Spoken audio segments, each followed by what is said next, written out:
नमस्कार किसान भाइयों आपको अगर मिर्च की फसल में किसी प्रकार का वायरस या किसी प्रकार का बंधाव आपकी फसल में आपको देखने के लिए मिल रहा है जिसकी वजह से जो आपकी मिर्च की फसल है उसकी जो ग्रोथ है वो बिल्कुल रुक चुकी है। तो आइए जानते हैं आज इसके कारण और दोस्तों इसके क्या उपाय हैं। और आज मैं इस वीडियो में आपको 3 ऐसी दवाइयाँ बताऊंगा जिनमें से एक दवाई का आप इस्तेमाल कीजिए और इस जो समस्या है जो आपकी फसल में जो बंधाव की जो समस्या है इसको बिल्कुल आप जड़ से ख़त्म कर सकते हैं। तो स्वागत करता हूँ आपका आपके यूट्यूब चैनल तनु एग्रो ट्रेडर्स में। किसान भाइयों अगर आप हमारे चैनल पर नए हैं तो चैनल को सब्सक्राइब कर लीजिए।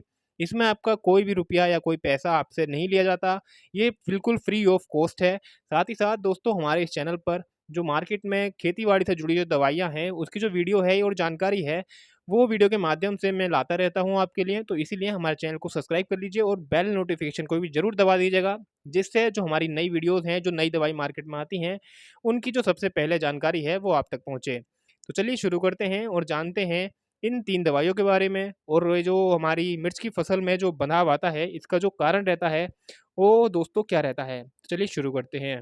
तो किसान भाइयों सबसे पहले हम बात कर लेते हैं कारण के बारे में। देखिए आपकी मिर्च की फसल में जो ये बंधाव का जो कारण रहता है, ये मुख्यतः 3 कारण हो सकते हैं। अगर आपकी मिर्च की फसल में जो वायरस है, उस तरीके का अगर आपके पत्ते जो हैं वो सारे बंधे हुए आपको दिखाई दे रहे हैं, मतलब जो नए पत्ते हमारी मिर्च की गोप में ऊपर निकलते हैं, अगर वो सभी बंध चुके हैं, उनमें बहुत ज़्यादा आपको बंधाव देखने के लिए मिल रहा है, तो इसका जो मेन कारण रहता है दोस्तों, वो या तो गर्मी हो सकता है और जो दूसरा कारण हो सकता है, वो रहता है सफ़ेद वाला भुनका। देखिए सफ़ेद भुनका जिसको अंग्रेज़ी में व्हाइट फ्लाई बोलते हैं, अगर आपकी फसल में आपको सफ़ेद भुनका अगर दिखाई दे रहा है, जिसकी वजह से आपकी पूरी मिर्च की फसल बन चुकी है, तो देखिए किसान भाइयों इसका एक बिल्कुल आपको सरल सा उपाय मैं आगे वीडियो में बताऊँगा। लेकिन मैं बता देना चाहता हूँ अगर आपकी सफ़ेद मक्खी की वजह से आपके जो पौधे हैं इसमें वायरस आ चुका है, तो इसको कंट्रोल करना बहुत ही ज़्यादा मुश्किल हो जाता है। तो इसीलिए आप किसी अच्छी से अच्छी और जो महँगी दवाइयाँ आती हैं उन्हीं का इस्तेमाल करें। जो हल्की दवाइयाँ होती हैं दोस्तों, इस पर ज़्यादा रिज़ल्ट उसके देखने के लिए नहीं मिलते हैं। देखिए दूसरा जो कारण होता है वो रहता है मकड़ी की वजह से। अगर इस समय पर जो गर्मी पड़ रही है दोस्तों, देखिए मई का महीना चल रहा है ये, और इस समय पर जो गर्मी है इसमें जो मकड़ी आपकी फसल में लगती है, तो मकड़ी की वजह से भी आपकी जो फसल है वो दोस्तों किसान भाइयों नीचे की तरफ आपकी पत्तियां जो है वो मुड़ जाती हैं, जिसकी वजह से आपके पौधे की ग्रोथ तो रुकती है और साथ ही साथ जो हमारी फल फूल आ रहे होते हैं या फूल आ रहे होते हैं दोस्तों, उसमें भी आपको बहुत ज़्यादा नुकसान देखने के लिए मिलता है। दूसरा कारण जो रहता है वो मकड़ी की वजह से आपको हो सकता है, अगर आपके पत्ते जो है वो नीचे की तरफ आपको मुड़े हुए दिखाई दे रहे हैं, तो उसके अंदर मकड़ी का अटैक हो सकता है। तीसरा का जो कारण हमारा रहता है वो साफ सी बात है, वो रहता है थ्रिप्स की वजह से। अगर आपकी फसल में आपको थ्रिप्स दिखाई दे रही है, जिस तरह का आप फ़ोटो देख रहे हैं ये चलता हुआ, दोस्तों इस फ़ोटो में जो ये कीड़ा है इसको थ्रिप्स बोलते हैं। इसको आप अपनी भाषा में क्या बोलते हैं हमें कमेंट बॉक्स में ज़रूर बताइएगा। कुछ लोग इसको माहू भी बोलते हैं और भी कई अन्य नामों से, हरा तेला के नाम से भी इसको जाना जाता है। तो अगर ये आपकी फसल में लग चुका है तो इसकी वजह से जो आपका जो फसल है दोस्तों, वो पूरे जो हमारा पौधा है ना, वो बिल्कुल सूखता हुआ आपको दिखाई देगा और साथ ही साथ उसकी जो पत्तियाँ हैं वो सभी एक तरीके से बिल्कुल सिकुड़ी हुई ऊपर की तरफ आपको दिखाई देंगी। अगर ऊपर की तरफ आपकी जो पत्तियाँ हैं वो मुड़ी हुई आपको दिखाई दे रही हैं, तो उसमें आपका थ्रिप्स लग चुका है। तो ये 3 तो ये हो गए हमारे जो मेन कारण हैं, जिसकी वजह से आपकी मिर्च की जो फसल है वो बिल्कुल बन जाती है। अब बात करते हैं इनके उपाय के बारे में। तो देखिए किसान भाइयों अगर आपकी मिर्च की फसल बन चुकी है, पूरी तरीके से उसमें वायरस आ चुका है, तो आपको जो करना है सबसे पहला काम वो ये करना है कि आपको अपने पूरे मिर्च के जो खेत है आपका, अगर 1 बीघे, 2 बीघे, 1 एकड़, तो उसमें आपको जो है छटाई करवा देनी है। जितने भी हमारे पौधे बिल्कुल बन चुके हैं उनको आपके खेत से उखाड़ दीजिए और उखाड़ने के बाद में उसको खेत में मत डालिए दोस्तों, उसको उठा के खेत से कहीं दूर गड्ढे में दबा दीजिए या उसको जला दीजिए। ये काम ज़रूर आपको करना है, तभी आप शायद ये जो सफ़ेद मक्खी की वजह से आपकी जो फसल बंधी है, इसको तभी आप कंट्रोल कर पाएँगे। देखिए, ये करने के बाद में जो दूसरा आपको तरीका अपनाना है, इसमें आपको दवाई का स्प्रे करना पड़ेगा। दवाई जो मैं आपको बताने वाला हूँ किसान भाइयों, ये बहुत ही बेस्ट दवाई मानी जाती है। मिर्च की फसल में अगर आप इसका स्प्रे करते हैं, तो बहुत ही अच्छे और बेहतरीन रिज़ल्ट आपको सफ़ेद वाले भुनगे के खिलाफ आपको देखने के लिए मिलेंगे। तो दवाई क्या है? किसान भाइयों दवाई तो आप पहले से इस्तेमाल करते हुए आ रहे हैं, वो है इमिडाक्लोप्रिड 17.8% एसएल फॉर्मूलेशन में। ये लिक्विड वाली जो दवाई आती है, आपको इसका इस्तेमाल करना है। उसके साथ में जो आपको इस्तेमाल करना है, वो है किसान भाइयों ये इक्का तो आपने ज़्यादातर दुकानों पर देखा रखा होगा, जिस पर सफ़ेद रंग के कुछ भुनके छपे हुए होते हैं, जो व्हाइट फ्लाई छपी हुई होती हैं। ये सबसे पुराना और सस्ता और सबसे अच्छा टेक्निकल माना जाता है सफ़ेद भुनके को कंट्रोल करने के लिए। देखिए, जब आपकी मिर्च की फसल बन चुकी है और भुनका आपकी फसल में मौजूद है, तब आपको केवल और केवल ना तो इसका इस्तेमाल करना है और ना इसका, इन दोनों का आपको साथ में इस्तेमाल करना है। इसकी डोज़ की मैं अगर बात करूँ, तो इक्का की जो डोज़ रहेगी वो रहेगी 1 ग्राम प्रति लीटर पानी में आपको मिलाना है, और साथ ही साथ जो इमीडा की डोज़ रहेगी ये भी 1 एमएल प्रति लीटर आप इसको मिलाना है। मतलब 100 एमएल 100 लीटर पानी में, और 100 ग्राम जो हमारा इक्का है, एसिटिमाप्रिड है, ये भी आपको 100 लीटर पानी में, दोनों को मिलाकर अपनी फसल पर स्प्रे कर देना है।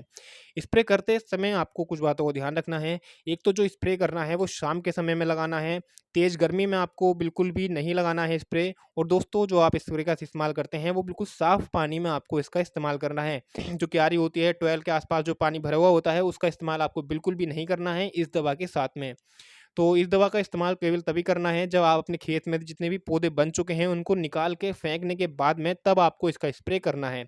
और एक बार में दोस्तों स्प्रे में कुछ भी नहीं होने वाला, तो आपको 2 स्प्रे इस दवाई के ज़रूर अपनी फसल पर लेने हैं। अब बात करते हैं किसान भाइयों, अगर आपकी जो फसल है वो मकड़ी की वजह से नीचे की तरफ बंधी हुई है, तो उस समय पर देखिए आपको क्या करना है, केवल और केवल आपको मकड़ीनाशी दवाई ले लेनी है। वो मकड़ीनाशी दवाई मैं आपको एक ही बता रहा हूँ, और यही दवाई अगर आप अपनी फसल में मेरे बताए गए तरीके से लगाते हैं, तो बहुत ही बेहतरीन रिज़ल्ट आपको देखने के लिए मिलेंगे। तो वो है किसान भाइयों, धानुका कंपनी की ओमाइट। धानुका कंपनी की जो ओमाइट है किसान भाइयों, मकड़ीनाशी दवाई है। इसके अंदर साल्ट की मैं बात करूँ तो प्रोपागेट 57% आपको मिल जाता है। ये जो साल्ट है ये और भी कंपनियों का आता है, जैसे कि पीआई कंपनी का सिम्बा के नाम से आपको मिल जाएगा। आप उसे भी ले सकते हैं, या ओमाइट दोस्तों जो धानुका कंपनी की है, इसको भी आप बड़े आराम से, जहाँ आसानी से आपको मिल जाए, आप ले सकते हैं। ये मेरे पास 100 ml की पैकिंग में है। ये 250 ml पैकिंग, आधा लीटर पैकिंग और 1 लीटर पैकिंग तक में आपको मिल जाती है। अपनी ज़रूरत के हिसाब से आप इसको ले सकते हैं। इसकी मात्रा की अगर मैं बात करूँ, तो इसकी मात्रा किसान भाइयों आपको लेनी है 2 एमएल प्रति लीटर, क्योंकि इस समय जो इसकी वैसे मात्रा होती है वो 1 से 1.5 एमएल होती है, लेकिन आपको जो अपनी फसल में इस्तेमाल करनी है वो 2 एमएल प्रति लीटर के साथ में इस्तेमाल करनी है। और इसके साथ में जो इस्तेमाल करना है वो करना है किसी अच्छे सिलिकॉन बेस्ड स्टिकर का। आप केवल और केवल ओमाइट का इस्तेमाल जब करेंगे, तो इसके साथ में किसी और अन्य, ना तो कीटनाशक का इस्तेमाल करें, ना ही फफूंदनाशक दवाई का इस्तेमाल करना है। आपको इसके साथ में किसान भाइयों वेट जो आता है, जो हमारा सिलिकॉन बेस्ड स्टिकर आता है, आपको इसका इस्तेमाल करना है। इन दोनों को मिलाकर आप अपनी फसल पर स्प्रे कर दीजिए, और बहुत ही शानदार और अच्छे रिजल्ट आपको मिलेंगे जो मकड़ी के खिलाफ। आज अगर आप स्प्रे करते हैं, तो आज से लगभग 7 से 8 दिन बाद आपको अपनी फसल पर एक स्प्रे और लेना है। इससे आपकी जो समस्या है बिल्कुल जड़ से ख़त्म हो जाएगी। तो ये हो गया दूसरा तरीका मकड़ी को ख़त्म करने के लिए, अगर आपकी मिर्च की फसल के अंदर मकड़ी की वजह से बंधाव आपको देखने के लिए मिल रहा है तब। अब बात करेंगे दोस्तों, अगर आपकी फसल में थ्रिप्स की वजह से आपको बंधाव देखने के लिए मिल रहा है, तब ऐसी स्थिति में आपको क्या करना है। तो किसान भाइयों, सीधा से मैं आपको बताता हूँ, अगर आपका थ्रिप्स आपको साफ दिखाई दे रहा है कि आपकी फसल में थ्रिप्स लग चुकी है, जिसकी वजह से आपके जो पौधे हैं वो पूरे पूरे सूखते जा रहे हैं, तो आपको इस्तेमाल करना है बायर कंपनी की सोलोमन का। बायर कंपनी की जो सोलोमन है दोस्तों, इसके रिजल्ट बहुत ही शानदार हैं। ये सिस्टमेटिक और कॉन्टैक्ट दोनों तरीकों से आपकी फसल में काम करती है। और इसकी अगर मैं मात्रा की बात करूँ, तो आपको आधा एमएल प्रति लीटर के हिसाब से अपनी मिर्च की फसल में स्प्रे कर देनी है। ये 100 एमएल की जो शीशी है, आपको इसकी कीमत दोस्तों मैं बता देता हूँ, ये लगभग 350 की आती है। आपके यहाँ पे क्या रेट हैं, और दोस्तों आप कौन सी दवाई का इस्तेमाल करते हैं बनाव में, आप हमें कमेंट बॉक्स में ज़रूर बताइएगा। देखिए, सोलोमन जो है, इसके अंदर इमिडाक्लोरपिड और बीटा साइलोथेन का एक कॉम्बिनेशन मिल जाता है। 2 कॉम्बिनेशन इसके अंदर आपको मौजूद मिल जाते हैं, और ये बहुत ही शानदार इसके रिजल्ट जो है हमारे थ्रिप्स के खिलाफ देखे जाते हैं। जो बीटा साइलोथ्रीन है, ये आपका सूंडी को भी ख़त्म करता है और भुनके को भी ख़त्म करता है। तो ये तीनों दवाइयाँ दोस्तों आप इस्तेमाल कर सकते हैं। इन तीनों के बाद दोस्तों अब बात करते हैं कि आपकी मिर्च की फसल में अगर बंधाव की समस्या के साथ में इन दवाइयों के साथ में आपको कुछ और लगा सकते हैं या नहीं। तो मैं आपको बता दूं किसान भाइयों, इसके साथ में आप क्या कर सकते हैं, जो हमारे सिलिकॉन बेस्ड स्टिकर आते हैं, इसका इस्तेमाल एक तो साथ में आप कर सकते हैं, और साथ ही साथ किसी अच्छे जो टॉनिक मार्केट में आते हैं मिर्च के लिए, जैसे बायोवीटा हो गया, शाइन हो गया, और भी कई अन्य टॉनिक ऐसे आते हैं दोस्तों, आप अपनी मिर्च की फसल में इन कीटनाशक के साथ में इस्तेमाल कर सकते हैं, और बहुत ही शानदार रिजल्ट ले सकते हैं। तो वीडियो की जानकारी अगर पसंद आई हो, तो वीडियो को लाइक और चैनल को सब्सक्राइब जरूर कर लीजिए, और आपको कोई सवाल है तो कमेंट बॉक्स में हमसे ज़रूर पूछेगा। मिलते हैं ऐसी जानकारी के साथ किसी अगली वीडियो में, तब तक के लिए धन्यवाद।